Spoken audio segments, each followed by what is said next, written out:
os destaques do dia. Deputada Rosana Vale diz que acionará Lei Maria da Penha caso Érica Hilton a ameace. Banco Master declara pagamentos a Michel Temer, ACM Neto, Guido Mantega e Ricardo Lewandowski. Portal de notícias internacional de esquerda chama Lula de Biden do Brasil. Comissão das Mulheres, presidida por Érica Hilton, termina em agressão verbal por parte de um militante do PSOL presente na sessão. Há uma parlamentar da base conservadora, a deputada Clarissa Tércio. Assunto para nossa querida repórter Berenice Leite, vai trazer aqui as informações para nossa audiência. Berê já está no telão. Berê, boa tarde, seja muito bem-vinda ao JDO segunda edição. Boa tarde, Geise, para você também, para todos que nos acompanham. Isso mesmo, mais uma sessão na Comissão da Mulher, dos Direitos da Mulher, com muito tumulto, bate-boca. E ontem, nesta quarta-feira, nós tivemos ali, mais uma vez, uma torcida organizada que tem participado com frequência das sessões presididas, então, pela deputada Érica Hilton. Já mostramos aqui em outras sessões, o pessoal batendo leque enquanto ela falava, aplaudindo. E ontem isso chegou a passar do limite no entendimento das parlamentares da oposição, que foram agredidas verbalmente, insultadas. Um homem que vocês veem agora na imagem, ele inclusive foi identificado como filiado ao PSOL, um militante, chamou ela de feia, de horrorosa, E a deputada Érica Hilton, que está lá justamente para defender o direito das mulheres, nada fez. No entanto, quando o deputado Éder Mauro se solidarizou ali junto à deputada Clarissa Tércio, que foi a que estava recebendo os insultos desse militante do PSOL, Éder Mauro foi para cima desse militante, tomou o celular dele, tudo passou um pouco do limite. Aí sim, depois que o militante do PSOL teve o seu celular retirado de suas mãos, aí a deputada Érica Hilton interviu e foi mais além no discurso. Dessa vez, ela não comparou mulheres a ratos e nem cachorros, mas disse que não representa essas mulheres, justamente essas que no caso de ontem, no caso da deputada Clarissa Tércio, foi a agredida da vez. Vamos acompanhar a fala da deputada Érica Hilton. Algumas deputadas usaram o microfone para dizer: deputada Érica, Vossa Excelência não me representa. E eu digo, graças a Deus que eu não as represento. Porque depois de toda a minha trajetória de vida, chegar aqui para representar mulheres que têm esse tipo de agenda seria o fim. Eu preferia pegar as minhas coisas e sair daqui. Pois é, conduta da deputada Érica Hilton como presidente dessa Comissão dos Direitos da Mulher está sendo bastante questionada. E ontem, para as parlamentares da oposição com quem eu conversei, ficou muito claro que ao invés dela sair em defesa da deputada mulher que estava ali sendo ofendida, ela acabou saindo em defesa do homem que estava agredindo, No caso da misoginia, isso ficou para trás, não foi levado no seu conceito real. E, além disso, também, outras parlamentares, a exemplo da deputada de São Paulo, a Rosana Vale, ela também teve um enfrentamento ali junto com a presidente da comissão, a deputada Érica Hilton, e disse, deixou bem claro que se houver algum tipo de ameaça em relação à pessoa dela ali nesses discussões acaloradas, que ela vai registrar queixa contra a Érica Hilton pela Lei Maria da Penha, que prevê não só a agressão física, Geise, como também a agressão verbal, ameaça. Vamos acompanhar, então, o trecho onde os ânimos estavam bastante inflamados. A deputada Rosana Vale disse isso. Se a Vossa Excelência vier para cima de mim, para me enfrentar aqui, nós vamos procurar a Lei Maria da Penha, porque a senhora tem a força de um homem. Pois é, e pelo jeito essas confusões não vão ter fim, viu, Geise? O clima não é de trégua na sessão da Comissão dos Direitos da Mulher. E isso é muito ruim porque tem muitas pautas que precisam ser ali discutidas, levadas à frente, inclusive o tal PL da misoginia, que passou lá no Senado na semana passada. A informação que nós temos mais recente é que havia um requerimento de urgência para que ele sequer sequer fosse discutido nas comissões. No entanto, justamente com esse enfraquecimento das pautas femininas dentro do Congresso, a própria esquerda, né, os governistas entenderam que o projeto seria enterrado no plenário. E agora, essa discussão, claro, se não houver tanta confusão como estamos vendo, né, essa pauta deve avançar com melhorias no texto, mas só depois que tivermos um debate saudável, sem bate-boca, que é o que nós estamos presenciando. Viu, Geise? Volto com você. E se nem Hermes e Renato conseguiria escrever um roteiro como este que nós estamos assistindo semanalmente na Comissão da Mulher. Berê, muitíssimo obrigado pelas suas informações aqui no nosso JDO segunda edição. Até a próxima. Claro que para reverberar os principais fatos do dia, vocês sabem, nós contamos com um excelente time de analistas políticos para analisar até mesmo esses fatos, Hermes e Renato, da nossa República. Então vamos dar boa tarde ao nosso time de hoje. Por aqui não tem esse papo, então a gente começa pelas damas mesmo, mas aquelas que são damas desde que nascer, desde a barriga, os gametas femininos. Fabi Barroso, boa tarde, seja muito bem-vinda. Boa tarde, Geise, e eu digo a todos, eu amo ser mulher, viu? Obrigada a Deus, mandou certinho. E boa tarde também ao amigo Serrão e a todos da audiência. É verdade, também deixo o registro aqui de que eu amo ser mulher, adoro ser mulher. Conosco também o nosso grande mestre Jorge Serrão. Serrão, boa tarde, seja bem-vindo. Saudações, eu que faço culto todo dia às minhas musas, então viva a mulherada inteligente, mulherada equilibrada, que está aqui conosco, fazendo esse jornal que é campeoníssimo de audiência nas suas tardes, hein? Se liga, que hoje a polêmica vai ser quente. Boa, Serrão. Fabi, começo por você, então, analisando. A gente tem aí esse caso. Vivi, qual é o nome da deputada que foi agredida? Clarice, é isso? Clarice Tércio. Inclusive, eu deixo aqui a recomendação para Clarice. Ela pode acionar, sim, Lei Maria da Penha. Foi xingada de feia e tal.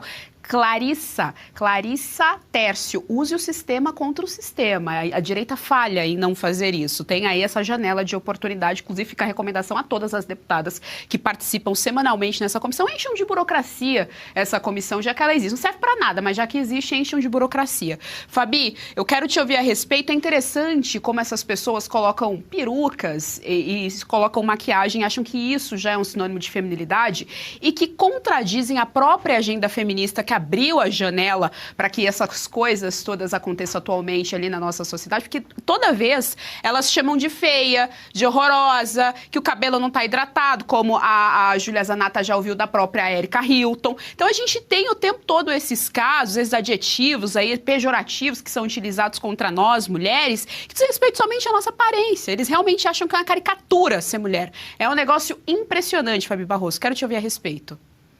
Porque alguns realmente são caricaturas, né? Isso é fato, ninguém pode contestar. Vamos por partes. Primeiro, em relação a Maria da Penha, Geise, eu vou te contrariar, porque ela só pode ser utilizada para violência contra a mulher em um ambiente doméstico e familiar. Então não é o caso, né? Mas a deputada fez muito bem porque ela usou aí as táticas, né, da esquerda para mostrar hipocrisia. E sim, ela pode entrar na justiça sim, porque de fato, também é um fato, a Erika Hilton tem muito mais força, né, do que qualquer outra deputada. Então as falas dela são perfeitas para mostrar a realidade dos fatos. Uma segunda coisa a ser observada aí, que a gente precisa levantar, é que toda a sessão dessa comissão será esse barraco. O quanto é improdutivo, sendo que nós, mulheres, temos pautas. Aliás, né, a Erika Hilton fala de agenda.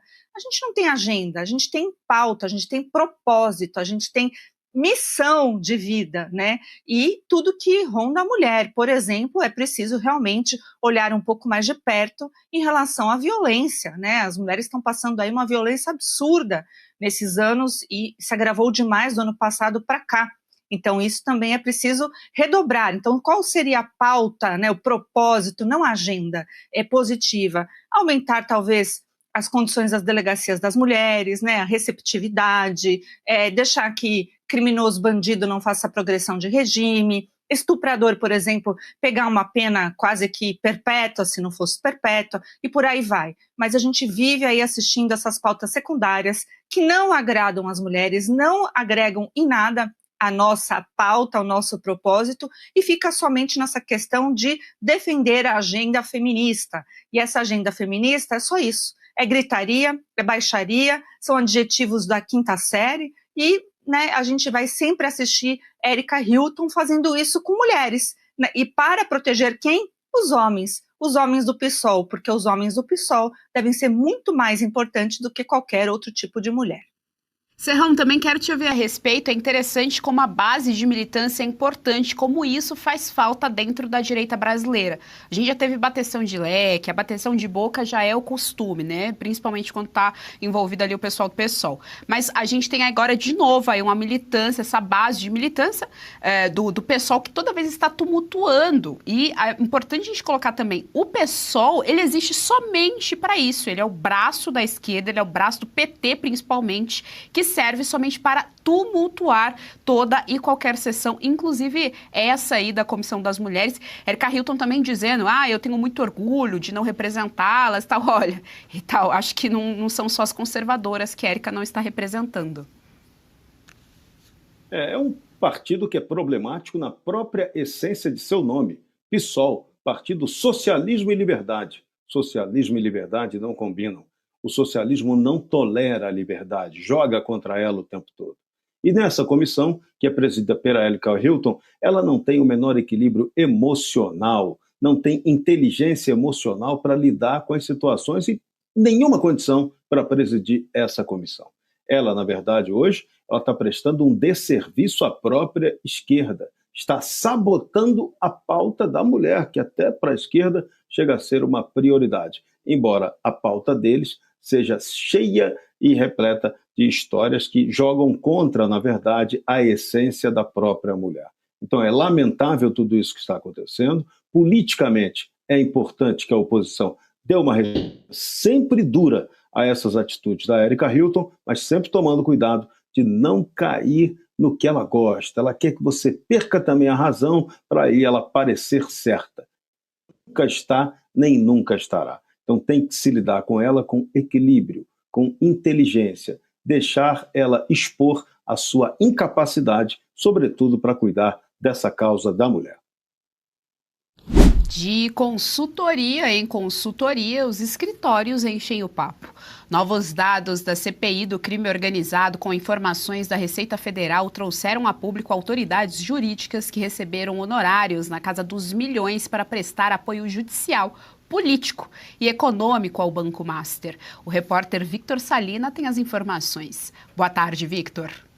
Olá, boa tarde, Gisele, boa tarde a todos que nos acompanham aqui no Jornal do Oeste, segunda edição. É isso, ontem nós falamos a respeito do recebimento de 80 milhões e 200 mil reais pelo escritório de Viviane Barsi de Moraes, o escritório de advocacia da esposa do ministro Alexandre de Moraes, do STF. Agora nós temos outras informações, de acordo também com a Receita Federal, de recebimentos por consultoria prestada ao Banco Master, de várias outras autoridades, nomes públicos, né, de políticos e também grandes escritórios de advocacia. Entre eles está o ex-ministro também do STF, Ricardo Lewandowski, que ele também é ex-ministro da Justiça de Lula. Então ele teria recebido 6 milhões e 100 mil reais do Banco Master, isso em 2023, lembrando que em 2024 ele saiu da sociedade, então, do escritório que leva o nome dele para ser o ministro da Justiça. Depois nós temos também o AM Neto Consultoria, né?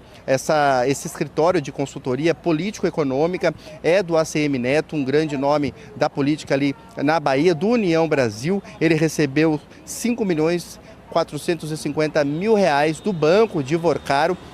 Além dele, ainda dentro do União Brasil, o próprio presidente da sigla, Antônio Rueda, teria recebido 6 milhões e 400 mil reais do banco. Nós temos também Guido Mantega nessa lista. Guido Mantega, que foi através da Polaris Consultoria, que ele teria recebido 14 milhões de reais. Ele foi ministro da Fazenda durante os governos de Lula e Dilma. E por último, Geisiane, também vale a pena mencionar aqui o ex-presidente Michel Temer, que teria recebido, de acordo com dados da Receita Federal, cerca de 10 milhões de reais. O ex-presidente, ele alega que foi um valor abaixo disso, cerca de 7 milhões e meio. Eu volto com você. Fabi Barroso está aí, nós temos novas informações, então, a respeito do recebimento de dinheiro por autoridades brasileiras, por políticos brasileiros que vieram, né? Esse dinheiro veio, aliás, do Banco Master. Fabi, ontem nós estávamos aqui com a doutora Kátia Magalhães e eu havia proposto um plebiscito, né? Porque, pelo jeito, ninguém vai poder julgar, ninguém vai poder avaliar. Então, só a população brasileira, só o trabalhador de bem desse país é que não está envolvido aí nesse caso do Banco Master. Então, fica proposta aí um plebiscito. A gente vai até a urna, vota sim ou não, se Daniel Worcaro é culpado, sim ou não, se o Alexandre de Moraes deve ser ou não afastado em decorrência aí desse caso do Banco Master, o mesmo vale para o Toffoli e assim por diante. Aliás, plebiscito é constitucional. Então, Geise, a sua proposta aí é muito mais lícita do que de todos os ministros atuais do Supremo Tribunal Federal, né? E, aliás, muito melhor também que de um código de conduta. Gente, primeiro, a gente não pode criminalizar a advocacia. E, então, a gente precisa fazer uma separação aqui até razoável, né? Por exemplo, o que o Temer teria feito a título aí do escritório dele, haveria recebido no importe aí de 10 milhões de reais? Ao que tudo indica, inclusive esse tema é levantado por várias mídias, é que ele ganhou para fazer, então, a aproximação do Worcaro, do Banco Master, ao presidente do BRB, aquele banco de Brasília público e que está em seríssimo risco ali. Né? Então, e a própria Temer disse, né, que ele foi pago aí para fazer aproximações. Então, tá confesso. Outra coisa aí, até anotei aqui, em relação o que a gente tem que analisar? A contrapartida. A CM Neto teria como dar, hipoteticamente, uma contrapartida para o Worcaro? Hipoteticamente, sim. Ele faz parte de um governo e faz parte da política atualmente. Então, ele também poderia, né, fazer isso. E se a gente for analisar nome por nome dessa lista, você vai ver que alguns realmente, né, teriam contrapartida para oferecer e que poderiam, sim, indicar relações escusas. Por mais que se tenha declarado no imposto de renda, isso não é desculpa para dizer, né? Tá declarado, tá tudo por dentro, uma declaração que realmente saiu de um lugar, foi pago de um lugar e recebido em outro. Mas o que importa aqui não é o mérito da coisa, o que realmente foi negociado. Agora, o que fica claro é que se torna ainda mais suspeito a relação do ministro Alexandre de Moraes, da Viviane Barsi, justamente porque o valor pago a ela, se a gente juntar todos os valores dessa lista, não dá o valor da Viviane Barsi. Então, fica mais ainda evidente que é preciso, sim, que o ministro, que a Viviane Barsi, dê explicações e não aquelas notinhas que estão sendo feitas que não coadunam com realidade. Eles precisam se explicar, e seria o sonho do Brasil, inclusive, a Polícia Federal, desde que o Gonê acordasse. O Gonê, aquele também que estava lá no clube do Macalã. Então, olha como a gente fica andando em círculos viciosos. Parece que todo mundo no Brasil, os poderosos, devem favor ao Worcaro. Serrão, quero te ouvir a respeito, mais informações a respeito de milhões, Serrão. É impressionante como tudo desse Banco Master gira ali sempre na casa dos milhões e até do bilhão, né? A gente tem aí a informação também da conta do pai do Worcaro com 2 bilhões de reais. Esse caso é uma grande vergonha. O Banco Master teria pago 543 milhões a 91 escritórios de advocacia, sendo que há 15 deles mais que 10 milhões de reais. Para que tanto dinheiro? O Daniel Worcaro é um direitófilo? É um amigo do direito? É isso? Ou o banco dele tem um monte de problema? Ou então esses escritórios não faziam serviços apenas para o Banco Master? É o que começa a poder até se pensar nessa possibilidade. Tudo muito estranho. Mas o fato concreto é que ele pagava como consultores grandes autoridades políticas e do judiciário do Brasil.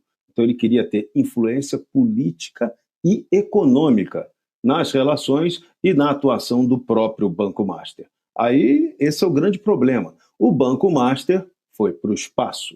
Agora a perguntinha que a gente tem que fazer: era só o Banco Master?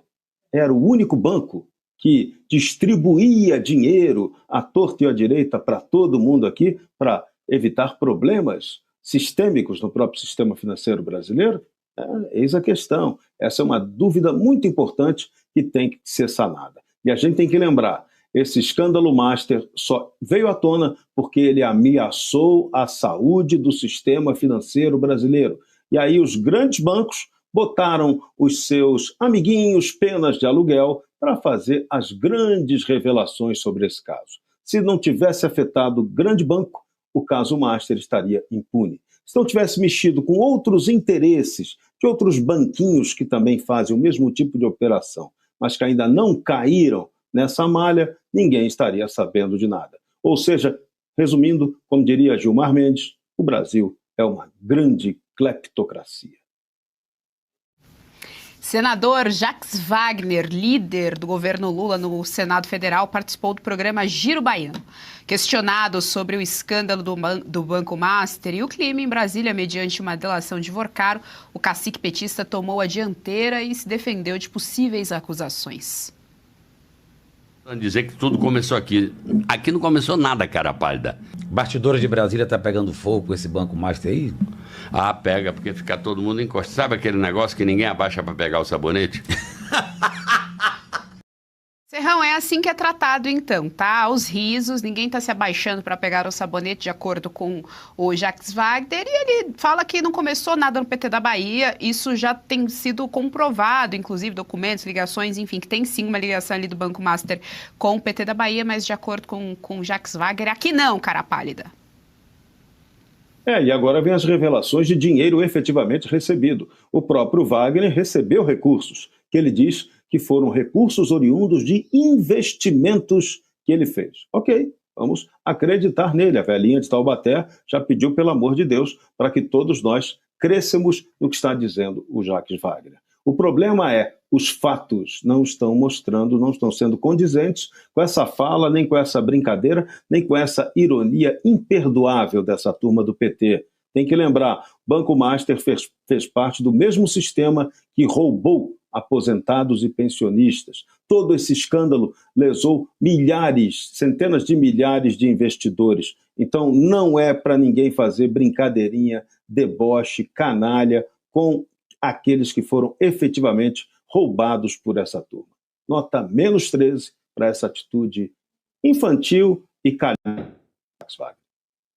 Fabi Barroso, também quero te ouvir a respeito. De acordo com o Jacques Wagner, o esquema não começou, não tem ligação com o PT na Bahia. Ele disse, aqui não começou nada, cara pálida. Eu até brinquei com a Vivi, a nossa diretora, que os índios ficariam bravos, hein? Não pode mais usar cara pálida, porque mexe aí também com os índios, então não tá podendo mais. Além disso, Fabi, ele também falou que em Brasília ninguém tá se abaixando para pegar o sabonete. Tá fazendo ali, então, uma confissão, né? Ficou como se fosse uma confissão.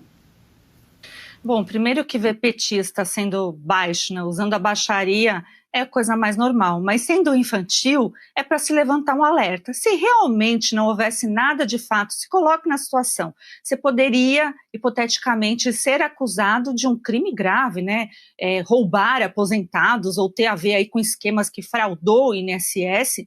Se você é inocente, você teria diversas razões, argumentos, né, para poder responder uma pergunta desse tipo. Quando você fica em assunto satélite, nada interessa sabonete, nada interessa cara pálida, nada interessa grito, confusão e baixaria, né? O que interessa é uma resposta inteligente e que aí teria a ver com a realidade. Então, primeiro, são fatos. E quem vai trazer isso para nós será a Polícia Federal. O Credicesta realmente é da Bahia e começou lá na Bahia. Depois esse sistema aí acabou se alastrando por outros lugares do Brasil. Mas, inclusive, na Bahia tem uma lei que permitiu 70% do salário, né, do pagamento aos aposentados e pensionistas serem, então, destinados, né, conseguirem fazer o desconto para consignados. Então, isso aí é o reflexo de que realmente eles estão muito preocupados e o riso de deboche, já diria o Olavo, eu não vou completar, mas é isso aí. Portal progressista americano publica um artigo de opinião que compara claramente Lula e Joe Biden. O autor do texto teme a volta do que chamou de bolsonarismo reacionário, mas escancara uma verdade que poucos têm coragem de admitir. Não basta ter músculos fortes nas pernas. Lula sucumbiu ao egoísmo ao disputar a reeleição. Fabi Barroso, esse artigo, ele bate com muita força no presidente Lula e chama bastante atenção, porque não é um portal conservador ou um portal de centro-direita, digamos assim, é um portal declaradamente progressista, então seria uma espécie de crítica interna. Ele bate muito forte, diz, logo no começo, primeira linha do artigo, ele diz que poderia abreviar o nome do presidente, né, aquele nome, Luiz Inácio Lula da Silva, poderia abreviar por o Biden brasileiro. E foram no alvo, né? Realmente é isso, acho que para o americano entender é comparar o Lula com o Biden, é perfeito, né? A diferença é que o nosso aqui, eu acho mais complicado, mais ranzinza, um pouco mais bravo, né? E com um passado criminal não tão aí, né, auspicioso, vamos colocar assim. Isso realmente a gente está assistindo essa esquerda, a esquerda americana, largando mão completamente e faz uma crítica aí ao bolsonarismo, reacionário, etc., mas não dá alternativa. Então, o que importa aqui é que eles estão batendo e batendo pesado no Lula.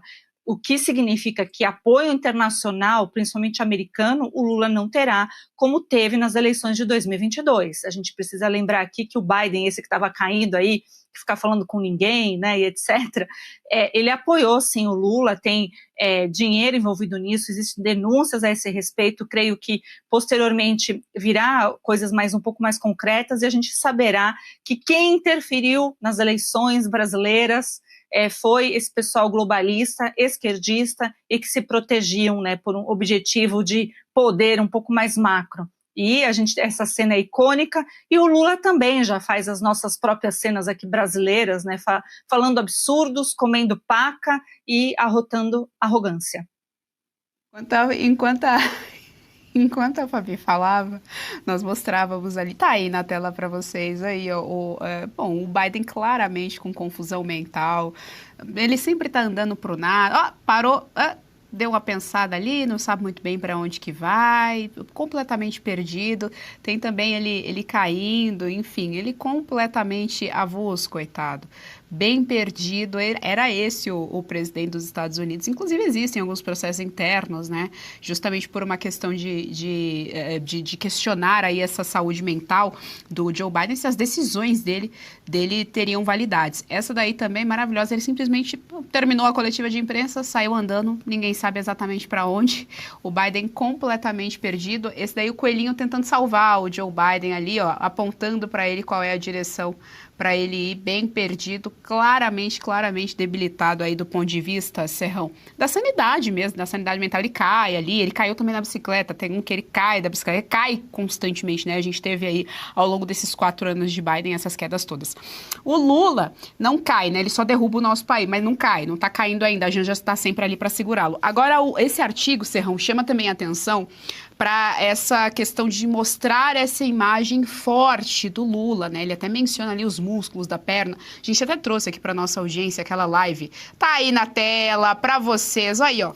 E, inclusive, essa passada tá errada, tá? Isso daí não é 90 graus nem aqui nem na Lua. Tá muito errada essa passada do presidente Lula. Janja devia estar mais atenta a isso aí do presidente. Mas, enfim, tá bem errada essa passada, mas isso é constante, né? Ele fazendo exercício físico, ele correndo, ele quer mostrar essa vitalidade ali junto com a Janja também faz live a respeito disso, mas a realidade é uma só, ele tem 80 anos. Se o Lula novo com o projeto de PT já era ruim, avalie agora com 80 anos, daqui a pouco, né, em outubro, completa 81. Ainda bem que a malhadora Geisiane observou que Lula está fazendo o exercício completamente errado. Presidente, você está forçando teu joelho, hein? Vai ter probleminha depois não chora, depois não reclama. Mas o problema de Lula não é nem a esclerose dele. Essa comparação com Biden, ela é engraçadinha, mas ela é ordinária. Ela não serve. Lula não está gagá. Lula sabe exatamente o que ele está fazendo. Não podemos cair nesse engano. E isso é uma malandragem. Você considerar, coitadinho, ele não sabe bem o que ele está fazendo. Aí ele faz uma grande bobagem e depois ele diz, ele não sabia o que estava fazendo, coitadinho, vamos perdoar. Não, tem nada disso. Lula sabe exatamente o que está fazendo. Na Páscoa, ele estava comendo paca. Paca. Não é legal comer paca. Isso, no Brasil, você dificilmente vai encontrar carne de paca legalizada para comprar. Mas o Palácio do Planalto disse que encontrou, Janja garante que foi assim, vamos acreditar. Velhinha de Taubaté, meu módulo aqui, Velhinha de Taubaté, aqui crê em tudo, está ativado. Tá? Mãe de Nada e Velhinha de Taubaté hoje estão incorporadas em mim aqui. Eu fingi que acredito em alguma coisa. O problema de Lula é a esclerose das ideias que ele defende. Lula defende o atraso. Lula está no século retrasado. E esse é o problema do Brasil. E vem o Lula agora ainda dizer, numa entrevista, que ele vai pensar, se ele vai ser candidato, que ele vai elaborar um programa de governo, coisa que ele não fez nem na eleição passada. E agora ele vem com essa historinha do Boitatá querendo enganar a gente. Não vai, Lula. Você já era, você sabe que a sua eleição está perdida. Agora, o PT é esperto. O PT sabe que pode perder a eleição, no entanto, o partido tem a meta de eleger 150 deputados federais. Se eles conseguirem eleger 150 deputados federais, se o Centrão, se a ala Gilberto Kassab conseguir eleger mais 100 parlamentares, tudo continua no Brasil do mesmo jeitinho que está. Entenderam? Não adianta quem vai ser o próximo presidente da República. A turma que manda hoje vai mandar ainda mais ali adiante. Então, a questão não é se Lula vai ou não vem. A questão é se a gente vai para o espaço ou não vai sem embarcar na nave Artemis. Olha só, o Serrão chamou aqui o vídeo, né, daquela fala que talvez ele não se candidate. Vamos dar uma olhada. Eu falo que eu não decidi que vou ser candidato ainda, mas certamente vai ter uma convenção no mês de junho e eu, para decidir ser candidato, eu vou ter que apresentar um programa. Eu vou ter que apresentar uma coisa nova para esse país. Fabi, toda vez eu tento controlar o meu riso quando ele fala que ele vai... Ó, Fabi já tá rindo, não dá. Fabi, além dele falar flofofofofofó, que a gente quase não consegue entender o que ele diz, ele, no meio desse flofofó, ele diz que vai apresentar uma coisa nova a esse país. Bom, desde a década de 80, que ele era sindicalista, o projeto é exatamente o mesmo, projeto de destruição da nossa nação, de empobrecimento da classe média, de aliança com os bilionários esquerdistas, enfim... de manutenção dos miseráveis, né, dos mais pobres, dos mais vulneráveis do nosso país. É assim que é o projeto de poder da esquerda, no geral, tá nessa personificação do Lula e do PT. Fabi, aliado a isso, eu quero trazer aqui ainda esse artigo, porque esse jornalista é um artigo de opinião e esse jornalista, ele é progressista e, além disso, ele cobre a política aqui na América Latina há mais de 30 anos. Então, nós não estamos ouvindo um artigo de opinião de uma pessoa que não entende o que acontece aqui na América Latina. A pessoa está ciente, portanto, ali, né, de todas as ditaduras, enfim. O problema é que apoia, mas está ciente de tudo que está acontecendo. Por que estou trazendo isso, Fabi? Porque eu quero trazer 3 pontos aqui desse artigo para te ouvir a respeito. Em determinado momento, ele fala o seguinte, você pode me acusar de etarismo, né? O famoso preconceito com os idosos e tal. E a resposta dele é muito categórica. Ele diz o seguinte, me poupe. O que eu estou falando são de dados empíricos. E aí ele traz o exemplo dos democratas americanos que continuaram com o projeto de Joe Biden e para eles foi uma derrota, né, a vitória do Donald Trump. Além disso, é muito interessante porque no artigo ele aponta a pesquisa da Atlas Intel, trazendo o nome do Flávio Bolsonaro como favorito aí, né, crescendo, o que é bem impressionante, né, tendo em vista aí todas as brigas internas que estão acontecendo dentro da direita, ainda assim o nome de Flávio Bolsonaro vem crescendo ao longo dessas pesquisas todas, Fabi. E ele diz também a respeito do PT. Ele chama os petistas de bajuladores. Ele não usou meias palavras. Para ele, os petistas são bajuladores. E ele está correto. Né? Tanto que o Lula, nessa entrevista que a gente viu aí, que tem o Demori ao lado, o que ele diz é exatamente isso. Vamos esperar as convenções que eu vou ter que apresentar um projeto. Primeiro que essa convenção aí do PT, meu Deus do céu, né, deve ser pior que convenção das bruxas. Mas imagine só, ele é cercado de bajuladores, ele nunca delegou poder, todos em volta têm receio dele, porque quando ele fala não, né, acaba, e ele simplesmente não vai ter projeto nenhum para apresentar e vai ganhar ali quem bajula mais. Então a gente vê realmente um antro de bajuladores e está correto aí a reportagem americana. Também como está correto dizer que não se trata de etarismo, justamente porque não é só uma condição de idade, é uma condição aí de projeto de país. Eu acho que se a gente fizer pegar o Lula 30 anos mais jovem, também a gente vai identificar os mesmíssimos problemas de agora. A diferença é que o Brasil está muito pior por conta desses 30 anos aí de governos petistas, né, intercalando aí com o governo Dilma e etc. Mas essa cena é bem importante, nossa produção é muito rápida, né? Pegou aí o Lula sindicalista. Esse Lula sindicalista, eu vou sempre dizer, porque eu acho isso sensacional, porque é um retrato da época. Meu avô era operário de fábrica e ele dizia, esse pessoal aí, quando eu era criança, esses vermelhinhos não prestam, porque a gente quer trabalhar e eles não deixam. Então eu não vou esquecer, essa cena para mim é o símbolo disso, para chegar esse Lula mais velho, esse Lula que acabou com o Brasil, que mente em dados, mente em dizer que está salvando a população de alguma coisa, mente quando vai para fora também os dados do Brasil, negocia coisas que até hoje a gente não sabe, como aconteceu com o próprio Trump, né, que a gente não entendeu por que a Magnitsky caiu e o que foi negociado, isso é um absurdo, o brasileiro deveria saber.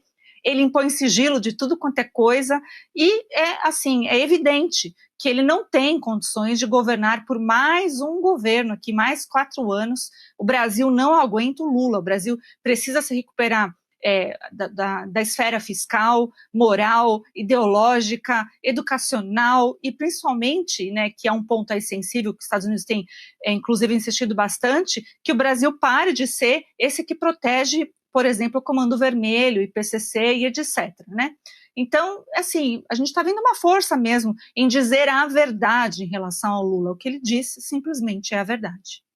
Serrão, ainda sobre essa pauta, a Fabi falava ali a respeito dessa fase sindical do presidente Lula, né? Inclusive fase que cresceu ali bastante na região do ABC. São Bernardo do Campo, minha terra, por exemplo, ali era de fato uma região bastante petista, enfim, Diadema ali. As eleições municipais mostraram agora que o PT perdeu, sim, bastante força ali nessa região, que é um bom indicativo para a direita brasileira. Mas tem ali toda essa essência, né, do sindicalismo, esse marxismo mais ortodoxo, mais clássico, crescendo ali nessa região. E aí eu tô trazendo isso, ô Serrão, porque a gente tem a figura do Guilherme Boulos. Guilherme Boulos, infelizmente, é sim bastante perigoso aí para as eleições. Está aí na tela para vocês. E essa imagem, a imagem mesmo ali, a semiótica, a física do Guilherme Boulos é muito importante, porque eu gosto sempre de chamar a atenção de como ele tenta imitar esse Lula sindical na aparência. A barba, o cabelo, o modo de dizer bastante expressivo, usando bastante as mãos ali, uma coisa bastante expressiva. Quando o Boulos, Serrão, foi indicado para ser ministro do Lula, além da missão de fazer ali a base, né, o chão de fábrica na pasta ministerial dele, que é viajar o país para espalhar os programas sociais, né, fazer propaganda dos programas sociais do Lula, nos bastidores também corria que o Lula tinha trazido para mais perto dele o Guilherme Boulos, porque o Guilherme Boulos quer ascender, ele quer crescer na carreira política, ele quer ser o próximo Lula, ele quer ser o líder dessa direita, dessa esquerda, aliás, direita não, Deus nos livre, mas dessa esquerda mais clássica. Quero te ouvir a respeito também disso, de um sucessor para o Lula, porque a gente está vendo que até a esquerda internacional não gosta mais do nome do Lula. E esse é o grande erro do Lula. O Lula nunca conseguiu criar alguém que pudesse ser um sucessor dele. Já pensaram nisso com o Boulos? Já imaginaram isso para o Fernando Haddad, mas nada cola.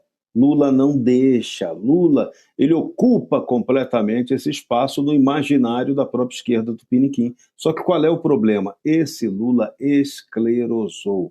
Esse Lula de hoje não tem nada a ver com aquele operário romantizado, aquele produto de marketing da década de 70 e 80. Nada a ver. É um Lula completamente diferente. Um Lula que já passou pelo problema do mensalão, que depois acabou preso na Lava Jato 580 dias, voltou para praticar a vingança e está fazendo a vingança contra o Brasil, está destruindo o país com o seu desastre completo de desgoverno e agora joga para a gente essa farsa da reeleição. Pode ser que o Lula, se ele achar que ele vai perder a eleição, ele arranja uma desculpa, inventa uma boa mentira na qual ele é craque e saia da disputa. Coloque alguém para entrar nesse jogo. Esse alguém pode ser o Haddad, pode ser até Guilherme Boulos, pode ser até o próprio Geraldo Alckmin. Mas Lula tem uma certeza, ele não quer passar o vexame de perder uma eleição para Bolsonaro. O Jair, ele já se livrou do Jair. Agora tem o Flávio, que pode ser aí aquele que vai derrotá-lo na eleição desse ano. Pode ser demais para o ego comedor de paca de Luiz Inácio Lula da Silva. O que assistimos hoje na Comissão da Mulher não é apenas um desentendimento político, é o reflexo de uma inversão de valores que paralisa o Congresso, enquanto militantes do PSOL utilizam o espaço institucional para insultar parlamentares com ofensas pessoais. A presidência da comissão parece mais preocupada em proteger o agressor do que em garantir o respeito às mulheres que ali trabalham. O caso agora ganha um novo capítulo jurídico, com o anúncio de que a Lei Maria da Penha pode ser utilizada para conter esses abusos de autoridade e agressões verbais. Paralelamente, o escândalo do Banco Master continua lançando sombras sobre o alto escalão em Brasília, revelando uma teia de pagamentos milionários que exige explicações urgentes. A comparação internacional de Lula com Joe Biden apenas reforça que o atual governo enfrenta uma crise de credibilidade que atravessa fronteiras. Continuaremos acompanhando cada detalhe desses desdobramentos para trazer a verdade nua e crua. Muito obrigado por acompanhar este resumo. Se você preza por um jornalismo que não se curva, inscreva-se no canal, ative as notificações e deixe seu like, para que esta mensagem chegue a mais brasileiros. Até a próxima!